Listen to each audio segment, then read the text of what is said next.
this economic discrimination has gone on for too long, and it is sad that His Excellency, the Deputy President of the Republic of Kenya, would want to bring a 1965 policy to apply it in 2024. It is not acceptable in this country today that we will choose deliberately by government policy to try and ignore some of us who are coming from arid and semi-arid areas. It is not correct. It is not correct, and we will not accept. And what I'm saying here is shared by many colleagues that we have discussed this matter with. We think it is a wrong statement, it is an unfortunate statement, and I want to remind those people who are talking as they do. If you are planning to be president of this country, if you are hoping to run for president in this country, you cannot ignore counties that to you have small populations. You cannot ignore. President Moi was president in this country. He didn't ignore us. President Mwai Kibaki was president in this country. He didn't ignore arid and semi-arid areas.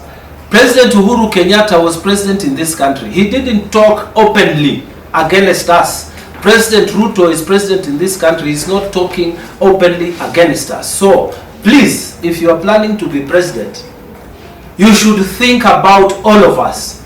This nation is one nation. This republic is one republic. The head needs the heart.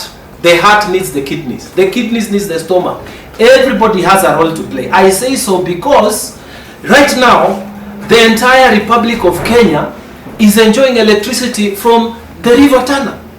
The River Tana is the one that is supporting 80% of the hydroelectricity that is produced in Kenya. And it is the River Tana which is coming from those counties that you are saying have no population that is supporting this growth of the economy across this country. We all need each other. This thing of trying to segregate people, trying to make others to be small is not going to fly this time, and we will not accept it.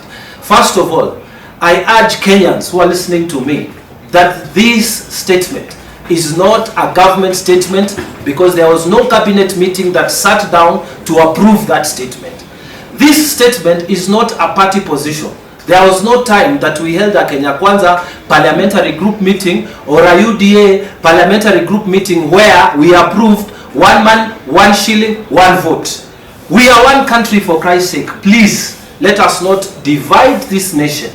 We have problems right now. We are dealing with floods. Our children have not gone to school. Many children in Tana River have not gone to school. We have hunger problems because our farms have been flooded. You know, instead of dealing with emergency issue, which has been given in the docket of the office of the Vice President, you are telling us we don't matter. Do politics like this. We are aggrieved and we feel it is wrong, and Kenyans must accept that we are part and parcel of this country and we are going nowhere. When you use an example and say one constituency has 300,000 people and it's receiving the same as another constituency with 14,000 people, my friend, from 1963, that constituency has had roads, it has had lightning, it has stima wamekuwa nayo, they have had stima, they have had markets, they have had hospitals, they have had everything. This constituency, you are talking about 14,000 people. That constituency was discriminated from independence. And by the way, that sessional paper was developed only 18 months after independence. 18 months after independence. It was hurriedly drawn, and it was wrong in terms of what it was trying to achieve. In fact, what was happening, those so-called high potential areas, they belong to the political elite. So the political elite started using that government paper to draw resources to their areas. It was so bad that in those days people were saying, tunaenda Kenya. When you are coming from your area, it's like you're not a Kenyan, because there was no resource that was being taken to our counties.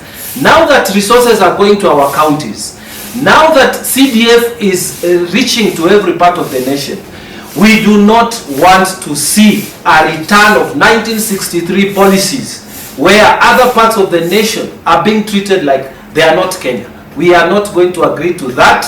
We are not going to agree to that in this government. We are not going to agree to that in our political parties. And please, if you want to do your politics, do them. For Christ's sake, we don't mind. But don't do it at the expense of the following counties: Tana River, Isiolo, Marsabit, Turkana. You don't need Lamu. You don't need Taita Taveta. You don't need all this. You don't need Narok. You don't need these counties. Please, let us treat this nation as one nation. Yani nasema kwa ufupi, Excellency said that he is a supporter of one vote, one man, one shilling.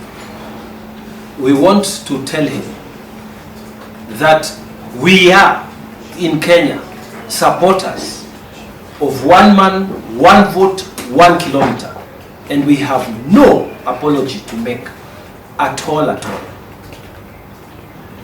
His statement is a very unfortunate statement because it is a continuation or an attempt at continuation of economic segregation of areas in this country that are arid and semi-arid. It is economic discrimination of areas in this country that are arid and semi-arid. And we are not in this country we are not apologizing for being in this country. We are not in this country by mistake. We are here and we are not going anywhere. And this policy has a background. Sessional paper 1965, sessional paper number 10 of 1965, that was adopted by the independence government. The Minister for Economic Development at that time, Thomas Joseph Mboya, they wrote a sessional paper that was adopted that was saying that the nation of Kenya should invest in high potential area and ignore areas that, according to them, were low potential areas for development. And the economic impact of that sessional paper is being felt up to today. Because what it did, it created a government policy of discrimination against areas that were semi-arid and arid areas, including my county, Tana River. This discrimination was, papers that came afterwards, sessional papers that came afterwards, they tried to correct this discrimination. The Constitution of 2010 tried to create, to